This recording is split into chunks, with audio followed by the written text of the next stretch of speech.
অবশেষে বেরিয়ে পড়লাম মার বাড়ি যাওয়ার উদ্দেশ্যে। তাই ইচ্ছে ছিল সকাল সকালই বেরোনোর, কিন্তু মানে কিছু ভিডিও শ্যুট করার ছিল, কিছু ভয়েস ওভার দেওয়ার ছিল, সেগুলো করতে করতে অনেকটা সময় চলে গেছে। হ্যাঁ, আর ওগুলো না করে বেরোলেও হতো না, কারণ আমাকে আজকেই করতে হতো। তা বেরিয়েছি তো ঠিক কথাই, কিন্তু বাইরে কিন্তু বেশ রোদ্দুর, মানে গরম যে পড়েছে মানে সেটা কিন্তু বেশ ভালোভাবে বোঝা যাচ্ছে, তাই না? একদম। হ্যাঁ, এখনই এই অবস্থায়, পরে যে কি হবে সেটা ভেবে তো কান্না পাচ্ছে আমার।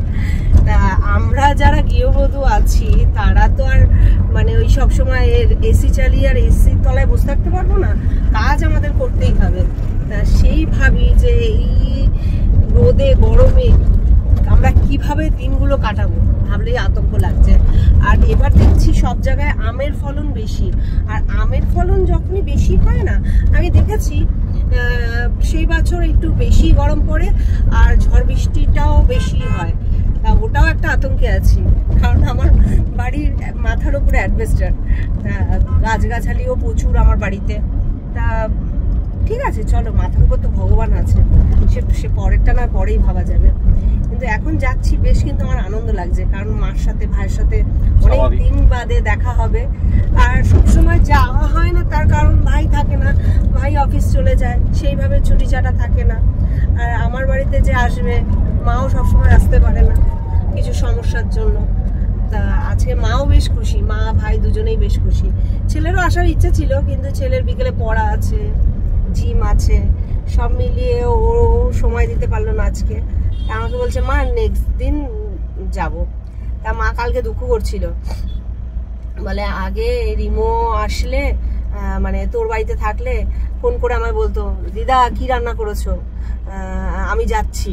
তা মা বলে যে তোর ছেলের ওই কথাটা শুধু কানে বাজে, এখন তো আর বলেও না, আসেও না, আমিও যেতে পারি না, দুঃখ করছিল। দুঃখ করাটাই স্বাভাবিক। আগে যেমন 5 মিনিটের রাস্তা, মানে আমার বাড়ি থেকে মার বাড়ি 5 থেকে 7 মিনিটের রাস্তা, তা সেই জায়গায় এখন এত দূর, মানে বেশ সময় লেগে যায় আমার বাড়ি থেকে। প্রায় বাসে গেলে তো 2.5 ঘন্টা লেগেই যায়, আর প্রাইভেট গাড়ি ফাড়িতে গেলে সেখানে হয়তো খুব বেশি 1.5 ঘন্টা তো লাগেই। তা অনেকটাই দূর হয়ে গেছে। তা কি করা যাবে, হ্যাঁ, সবাই সবার কাজের সূত্রে কর্মব্যস্ততার জন্য সবার জায়গায় থাকতে লাগে। তা আমরা কোথায় আসলাম এখন? রুবির কাছে। তা কটায় টাইম দেখাচ্ছে, কটায়? এটা মোটামুটি 4টে বেজে যাবে, বারাসাত ঢুকতে 4টে বেজে যাবে। বারাসাত থেকে আবার ওখান থেকে আরো 30 থেকে 40 মিনিটের রাস্তা। তা ওইখানে আরেকটা সমস্যা আমাদের, মানে আমাদের যে লোকেশন, সেই ওই লোকেশনে দেখায় না, যার জন্য আমরা ওই অবধি যেতে পারবো না। আমরা চাপাটালি অবধি যাব, এবার চাপাটালি থেকে কি করি দেখা যাক। আর মা কালী থেকে, মা আর ভাই যেহেতু দইটা খেতে খুব ভালোবাসে, মা কালী থেকে দইটা নিয়ে এসছি মা আর ভাইয়ের জন্য, এই দেখো। আর বারাসাতে নেমে দেখি আর কি নেওয়া যায়। আমি ভীষণ এক্সাইটেড মার সাথে দেখা করবো, ভাইয়ের সাথে দেখা করবো বলে।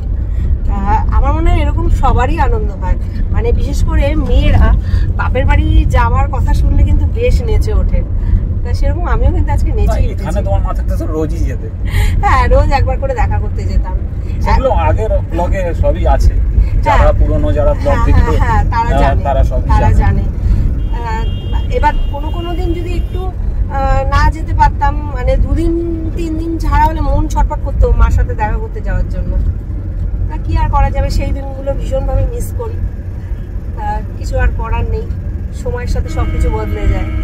এখন সেরকমই বদলে গেছে সবকিছু। তবে আমার এই দিকটা থেকে না রোদ্দুর আসছে প্রচুর, ডান সাইডটায় বসলে ভালো হতো। পাকামি করে বাস সাইডটায় বসলাম, নাও বোঝো এবার। তার কি করা যাবে।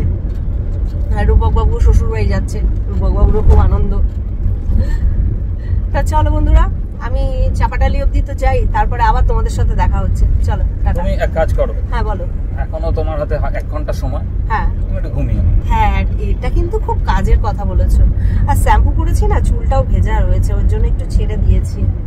চুলটা আজ বেশি ফুরফুর করছে মনে হচ্ছে তোমার। হ্যাঁ, সুজিত অর্গানিক কেয়ারে রুট কেয়ার সলিউশন লাগিয়েছি, ভাইটালাইজার লাগিয়েছি, তারপর রুট কেয়ার শ্যাম্পু দিয়ে শ্যাম্পু করেছি।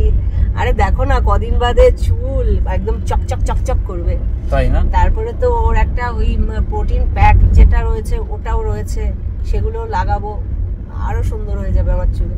আর চুল ওঠার সমস্যা তো থাকবেই না, টোটালি অফ হয়ে যাবে, আবার নতুন করে চুলও গজাবে। আমার চুলের ভলিউম দেখলে সবাই পাগল হয়ে যাবে, তুমিও পাগল হয়ে যাবে, বলবো আগে সুস্মিতাকে ফিরে পেলাম আমি। না, আমারও চুলের কিন্তু ভলিউম দরকার, আমার চুল আগের চেয়ে অনেক। তুমিও করো, ছেলে করছে, আমি করছি, তাহলে তুমি কেন বাদ যাও? তুমিও করো, দেখবে ইনস্ট্যান্ট রেজাল্ট। মানে আমি সত্যি কথা বলছি, মানে আমি এই যে কদিন ধরে ব্যবহার করছি না, এই কদিনেই কিন্তু মানে আমি বেশ একটা চেঞ্জেস বুঝতে পারছি আমার হেয়ারে। আর চুল ওঠাটাও অনেকটা বন্ধ হয়েছে, আশা করি পুরোপুরি বন্ধ হয়ে যাবে। মোটামুটি 2 সপ্তাহ ব্যবহার করলেই বললো দিদি তুমি ভালো রেজাল্ট পাবে। ঠিক আছে, দেখা যাক, এখনো তো 2 সপ্তাহ হয়নি। তা যাই হোক বন্ধুরা, আবার চাপাটালিতে গিয়ে দেখা হচ্ছে তোমাদের সাথে, ততক্ষণ আমি একটু ঘুমিয়ে নিই।